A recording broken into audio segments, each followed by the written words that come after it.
والسلام على من لا نبي بعده وعلى آله وأصحابه ومن تبعهم أجمعين.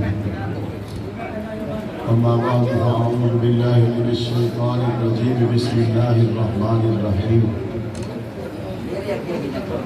محمد رسول الله والذين معه أشداء على الكفار رحماء بينهم تراهم ركعا سجدا يبتغون فضلا من الله ورضوانا سيماهم في وجوههم من أثر السجود ذلك مثلهم في التوراة ومثلهم في الإنجيل كزرع أخرج شطأه فآزره فاستغلظ فاستوى على سوقه يعجب الزراع ليغيظ بهم الكفار. صدق الله العظيم وبلغنا رسوله النبي الكريم ونحن على ذلك لمن الشاهدين والشاكرين والحمد لله رب العالمين. سامعین ذی وقار، بزرگان دین، نوجوانان اہل سنت، خطبہ جمعہ کے ذریعہ پھولروان کی غیور اہل سنت عوام سے مخاطب ہونے کا موقع ملا ہے. موسم کی شدت کے باوجود آپ کے جذبات کسی طور پر بھی نہ ماند پڑے ہیں اور انشاءاللہ نہ ماند پڑ سکتے ہیں انشاءاللہ. سامعین ذی وقار، آج کا وقت جس لمحے میں آپ سے مخاطب ہوں، یہ وقت نعروں کا نہیں ہے، یہ وقت تقریروں کا نہیں ہے. جس لمحے میں آپ سے مخاطب ہوں، یہ وقت صرف جلسے اور جلوسوں میں آنے کا نہیں ہے، بلکہ یہ وقت گنبد خضرا میں آرام کرنے والے ابو بکر صدیق کے ساتھ وفا نبھانے کا وقت ہے.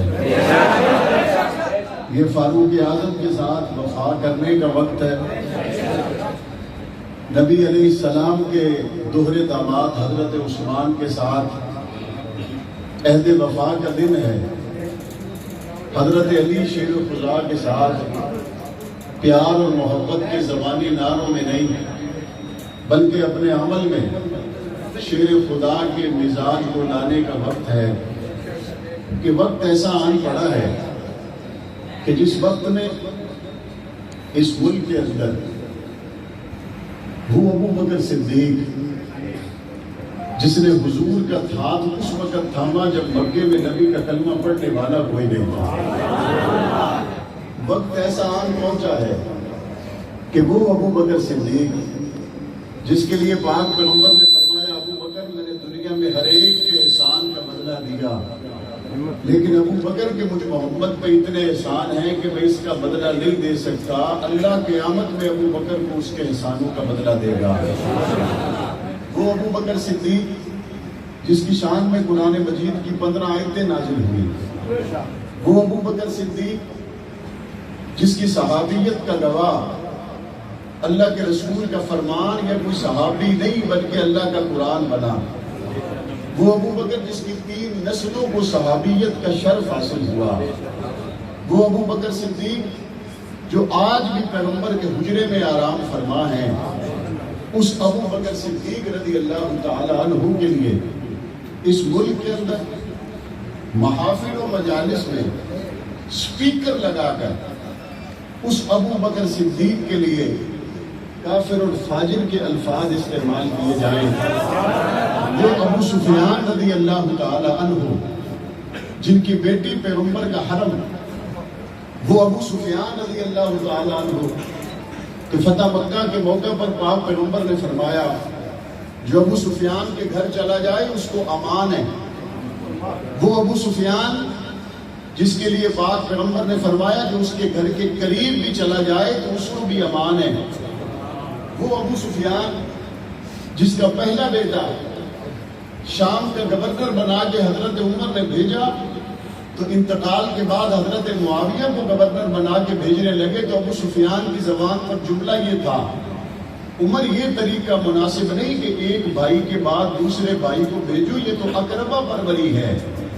اور حضرت عمر نے جواب دیا، سفیان بیٹے تیرے صلاحیتوں کو میں دیکھ چکا ہوں، آپ کے پہلے بیٹے کے بعد آپ کے دوسرے بیٹے کی آپ نے تربیت ایسی کی ہے، اس میں اللہ نے نور اتنا نمایاں کیا ہے کہ شام کا گورنر اگر کسی کو بنا کے بھیجا جا سکتا ہے تو جناب معاویہ اور آپ کے دوسرے بیٹے کو بھیجا جا سکتا ہے۔ آج اس ابو سفیان اور حضرت معاویہ پر کراچی کی شاہراہوں پر سپیکر لگا کر اعلانیہ نعوذ باللہ لعنتیں کی جائیں، اور اس کے بعد پھر یہ توقع کی جائے کہ ان کے اس کفر اور شیطنت اور ظلم کے خلاف ہم اپنا آئینی اور قانونی حق بھی استعمال نہ کریں، تو یہ نہ ہوا ہے نہ ہو سکتا ہے۔ آج کے دن میں جب بریلوی، دیوبندی، آل حدیث دفاع صحابہ اور عظمت صحابہ کے لیے اکٹھے ہو چکے ہیں اور دنیا کفر پریشان ہے، کہتے ہیں کہ جناب یہ سارا اتحاد کیسے ہو گیا؟ میں کہ تمہیں عقل نہیں، تمہیں سمجھ نہیں، تم نے تاریخ کو پڑھا نہیں۔ جناب محمد کریم صلی اللہ علیہ وسلم کے جانے کے بعد امت سب سے پہلے جس شخص پر متفق ہوئی تھی اس شخص کا نام ابو بکر صدیق ہے۔ میرے نبی کے بعد اگر سب سے پہلے امت کسی ایک فرد پر جمع ہوئی ہے، اس فرد کا نام ابو بکر صدیق ہے، اور ابو بکر صدیق وہ ذات ہے، اتفاق ہوگا تو ابو بکر کی ذات پر ہوگا، اختلاف ہوگا تو ابو بکر کی ذات سے ہوگا، جو ابو بکر کا نہیں وہ میرا نہیں ہو سکتا، جو ابو بکر کا نہیں وہ مسلمانوں کا نہیں ہو سکتا۔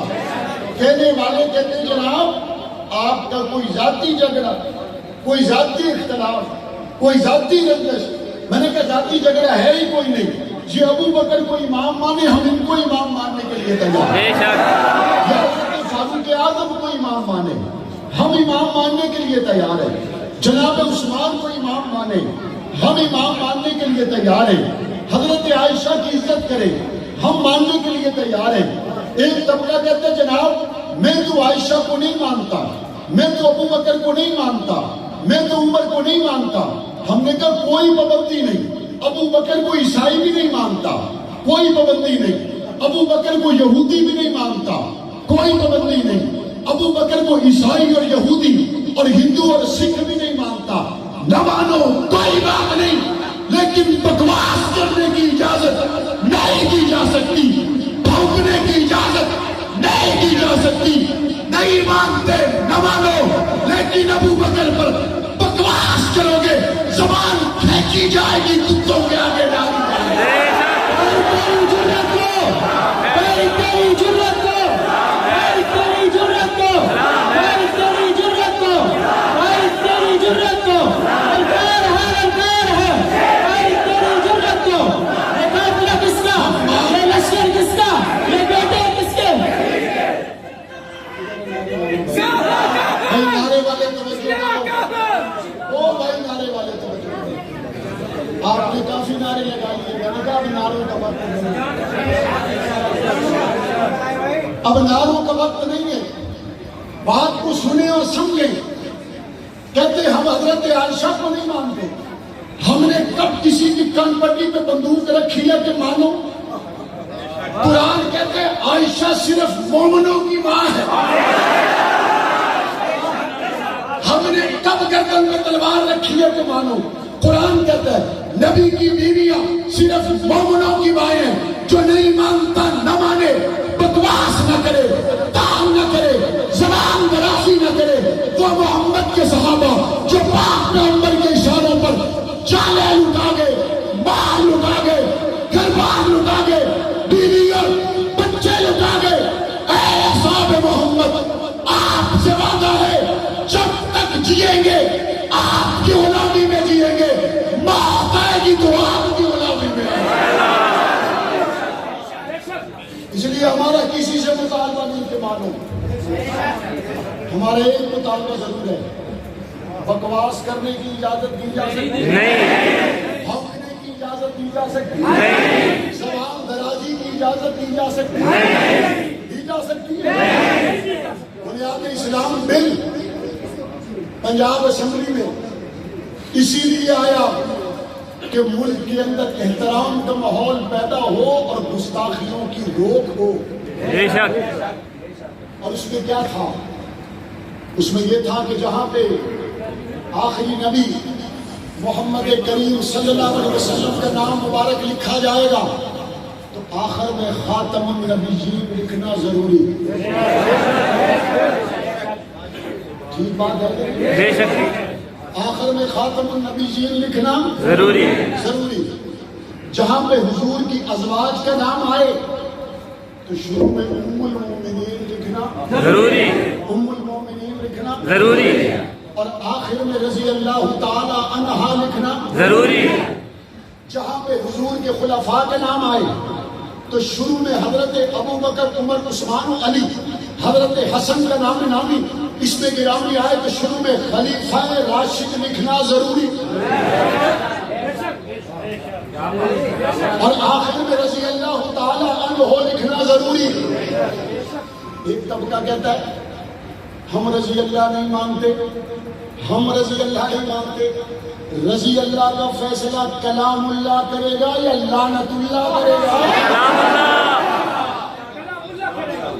رضی اللہ کا فیصلہ لعنت اللہ نہیں کر سکتا، رضی اللہ کا فیصلہ کلام اللہ کرتا ہے.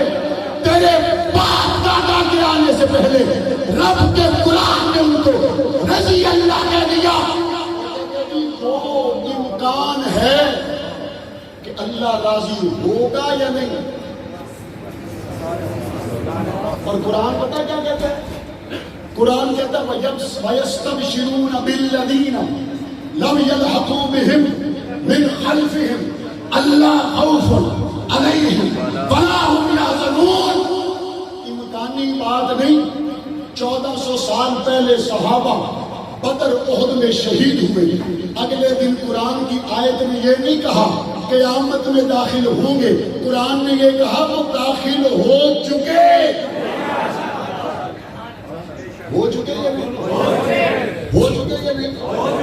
الیکشن ہوتا ہے، الیکشن کی شام کو ایک گروپ جیت جاتا ہے، دوسرا ہار جاتا ہے. اب جو جیت گیا دوسرے دن بندہ کہے اسمبلی میں نہیں جانے دوں گا، تیسرے دن بندہ کہے اجلاس اٹینڈ نہیں کرنے دوں گا. تو رو بتا سر چمٹیاں پا بتا جیڑے جتنے ہیں جیت گئے، جیڑے ہارنے ہیں ہار گئے. تیرے سر میں خاک ڈلنے سے اگر کوئی اسمبلی سے باہر نہیں آتا، تیرے سر میں خاک ڈالنے سے ابو بکر جنت سے باہر آ جائے.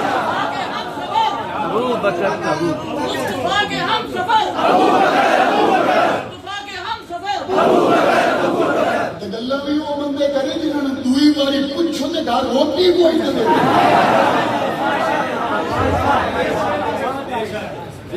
اپنی شکل دیکھو، صدیق اکبر کا مقام دیکھو.